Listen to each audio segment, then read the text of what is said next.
again, everyone, Rebecca here, and today we are participating in the What Are You Thankful For Mixed Media Frenzy Hop.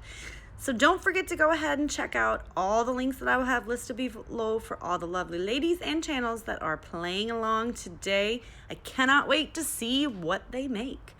All right, so I chose to pull out almost every blue product that I could think of. I've got Distress ink, Distress oxide, Distress stain, paste, glaze, Stickles glaze, texture paste, Heidi Swapp sprays. You've seen it. Everything was there. I did go ahead and off-screen gesso this background because wow, do I put a lot on there. Now I am going to go ahead and yes, that's what I'm going to do, as you can see. This is not going to be used. I'm just using that to be able to trace a circle. I will also be doing hand stitching on this layout. I mean, I threw everything at this layout, and I am absolutely in love with the way that it turned out and all the mixed media, and it was so much fun and messy. I literally stained my hands blue. So right here, I am trying to get that splatted in there. It don't work. So we're going to start with the mixed media stain. I just grab a old stamping block here, and yep, I'm just going to do, well, the packaging technique, but I'm doing it with the block. And I mean, I just squeeze all this beautiful blue color on there and just get it all squishy all over the place. My idea is to have the mixed media radiate from the bottom of that circle, the bottom left of the circle, to the right, to the bottom right, and the top left. And my picture gonna go right about there. Now you will see that I keep coming back and you know, placing my picture over it. I learned that technique from Missy Witten because she said that's how you can tell, you know, if it's gonna look good, I guess. Right here I am taking some darker of the stain. I grabbed another one, and I'm just, you know, flicking it with my paintbrush here. And I'm going to do some bigger droplets. That didn't work, so I'm going to try something else. I also have mixed the Heidi Swapp Color Shine, and I believe it's the Dina Winkley gloss spray. So we're going to put that to the side, let that dry. I was also using, again, some, I mean, this gets really crazy. Now I'm going to go ahead and grab my Delusions. Now I did pull in some black just for a contrasting color. I'm going to do some splats on that. Then I'm going to come in again with the Heidi Swapp Shimmer, and I got this off of a really good deal on Peasy Cheap, which I just ordered another one because they had another one of different colors. Totally excited. And I'm going to do the same thing. I'm just going to splotch it down. There was a lot of drying in between all of these. Those are also, I grabbed in some shimmer brushes. There's a lot of sparkle, shimmer, shine, and just all around messiness on this layout. I'm going to go ahead, and this is the Dina Winkley that I was talking about, and we're going to do the same thing.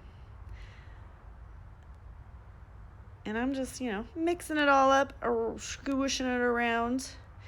This is what takes the longest part in this whole video, but I left it all in because it is a mixed media hop, so I figured you probably want to see the mixed media part. Now I'm going to go ahead and take the shimmer brush, and I tried to just flick it.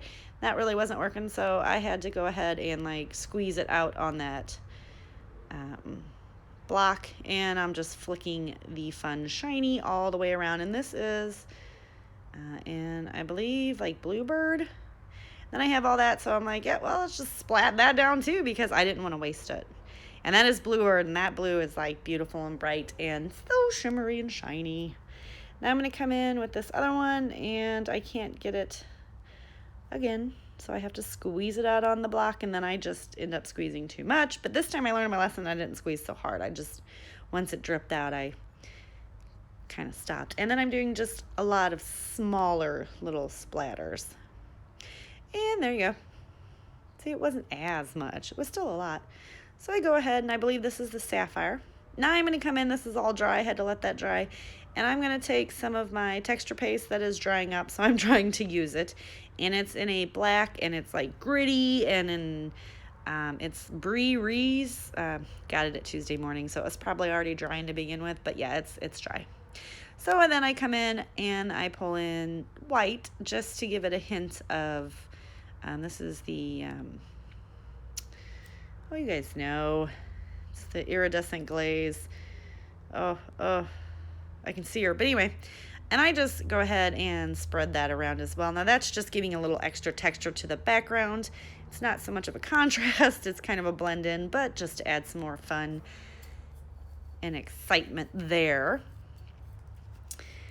So I've got that. Now I'm going to come in with the Stickles, and this is, Stampin' Up! Does sell this, so I went ahead and I've never tried this before. This is Stickles Glitter Glaze. I don't know if it's called glitter. I don't know what it's called, but it's very glittery, very glazy, and it's got like gold stars in it. So that's kind of fun. So I'm just kind of spreading that around in some areas where I don't already have this stencil. And yeah, I just kept using the same stencil. The only time I did clean it was after the black, obviously. I did clean it after this, but between the two, the iridescent glaze and the white glitter glaze, I didn't still clean it. I did clean it after this. Wow, that was a lot. I'm so sorry.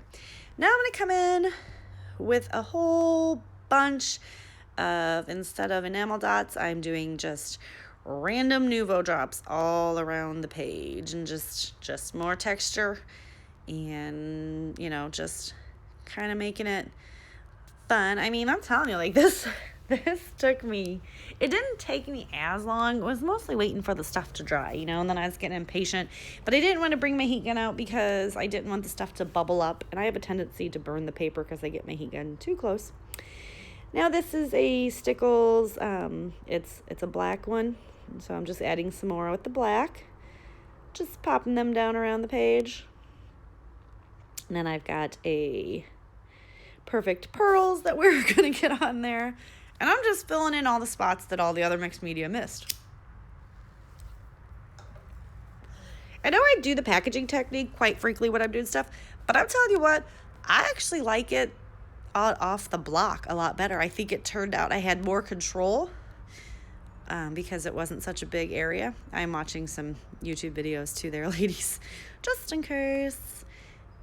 And I have my little Stickles was clogged, so I just grabbed a needle and I futzed with it. I ended up having to like go off screen and like pop the top off and like really clean it out. So seeing that, I was like, you know what, I'm gonna squeeze this and it is gonna splooge all over my layout. So I decided to just wait a minute, and we'll come back and we'll work with that one a little bit. I could be doing it right now off screen. I do apologize that I went off screen to fix that. So yeah. All right, and now I take this is a Studio G. It's a cheapo that I picked up at Walmart, and it is really, really liquefying, and I'm trying to use it up so I don't have to throw it away. But also right there, you see that I came in and wiped a spot up because I want to do stitching around that circle, so I'm trying to not put, you know, glue right there. I come in with another Stickles, and I'm just dotting it up. Circles was definitely the theme. I got a big circle. I did circle stencil. I put little bitty circle dots around. I'm telling you, I really love the way it turned out. Now here's all the pattern paper that I pulled. This was scraps. At this time I was going through all my scraps. And there you go. I did the stitching as well. So that is the mixed media element. I'm going to go ahead and just wonkily back all this. So a small portion does get covered, but it's okay. I do go ahead and pull out, I have a whole bunch of this sheet of paper from the Stampin' Up, so I just use that. And I want to, it's a resist paper, so I wanted, since I hadn't used the Distress ink on anything yet, why not, right? I've used everything else that, you know, they make. So I'm just going to go ahead and get that. Now, you guys have seen another video. I learned this technique from watching MK, who I think she learned the technique from Jennifer McGuire, where you use the lid to hold the paper in place so you don't get it on your hands. And then I touched it anyway, so go me. And I'm just going to come in and just darken it up a bit. And I really like the way that it's looking. And I'm going to come in with a towel and just wipe it because obviously it resists on certain parts. And I have no idea why I felt the need to like cover every little bit of it. I was having fun though. So I do just go ahead and come in here and just rub it down. I like the fact that it's heavier in some points, some places, and not so heavy in others. And obviously the whole layout hop today is what are you thankful for? And right here, this is what I'm thankful for. That little, well, he's a man now who is starting his first job in a couple days from when I'm recording this voiceover. By the time it goes live, he will have been working for a couple weeks. I'm super excited about that. But yeah, I'm thankful for my son. He has been the one constant in my life. And a very long time ago, probably 20 years ago, I prayed really hard. I was going through some stuff, and I prayed, and I know this is bad, but I prayed for God to send me a man who would love me unconditionally with absolutely no terms, no nothing, just love me for who I was. And he played a little joke on me, and I got pregnant not too long after that, about a year after that, with a little boy who he answered my prayers, because this little boy has loved me unconditionally for all my faults and everything in my life. He has just loved me unconditionally.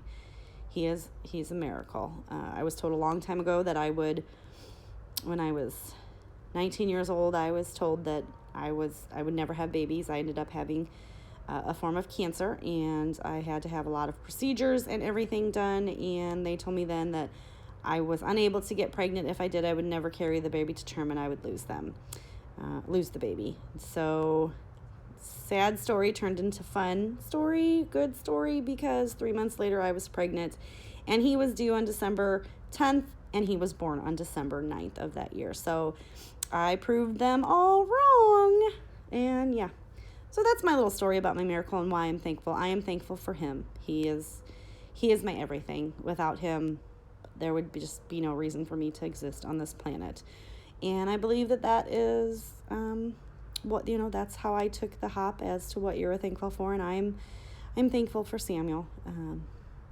I don't know where I would be without him. He has been my best friend through everything since he's, for almost 19 years now. He's been my best friend, and I've shared every experience with him, and we've made a life together. I guess as weird as that would be for some people, that my kid has been my entire life, and I love him. So there's that. All right, so I'm going to go ahead and get that stuck down. Now I'm going to get off that train of sappiness. I do use dry adhesive and liquid adhesive because obviously a lot of mixed media. And I'm going to title this Everyday Adventures. It was a chipboard piece that had some chipboard stuff, just black and some dark blues that I wanted to pull onto this layout. So Everyday Adventures is going to be my title, because that is pretty much, we've had everyday adventures together. These are some blue hearts. I do go ahead and pull out my brads that I haven't pulled out in quite some time. And I like brads. I don't care if they're old. I love brads. So I just flipped through and grabbed 3 brads. I kind of stuck to the rule of thumb of 3s. It wasn't intentional, but I just kind of went with it. I'm just looking to see if there's any other ones that I might want. And maybe I grabbed more than 3. I don't know. Maybe I'm a liar. I'm sorry if I am. I also pulled out some sequins to add just more shine, and some enamel dots as well. Like I went for it on this layout. And I feel like that's what you're supposed to do. So right there's my little sequin bowl that I learned that tip from Sandy, who is also State Goddess, and I believe she is listed below. The sequin dish makes all the difference in the world. So right here I'm going to go ahead and use my brad setter, and I'm going to punch holes. And yeah, it looks like I'm a liar. I had 4. I picked out 4, so I didn't follow the rule. And I am just going to go ahead and pop them all through. Some of them doesn't really matter which way they go. Oh, nope, there's going to be 5. So I did go with odds. I made this a while ago. So I apologize for my lies. So I do go ahead and get them all in there, and then I flip the page over and I go ahead and set them. And I used to do it by hand, but I used to like shove them under my fingernail and it really hurt. So I'll tell you what, brad setter really works. I did just stab my hand with it, but that's cool. And as you can see, there's only one little dot that bled through with all of that. I think that's because it was on the mat. Now I do go ahead and put washi tape over it, but just to make sure that it holds, I run a little bead of liquid glue over it as well, just to ensure that that isn't going to stab through another layout once it gets into my albums. And there you go. I'm going to go ahead and just run some right over that stitched area as well. And then I'm looking and I'm like, all right, now let's go ahead and pop all these sequins on. I believe I do not make you watch me do all this, but I kind of lied to you before in this video, so you never know. And I just use my cheapo wax pencil, and there you go, that's it. So there's all the shine. I am going to go ahead and I popped the enamel dots on. I'm showing you that. Do not forget to go check out the ladies down below, and also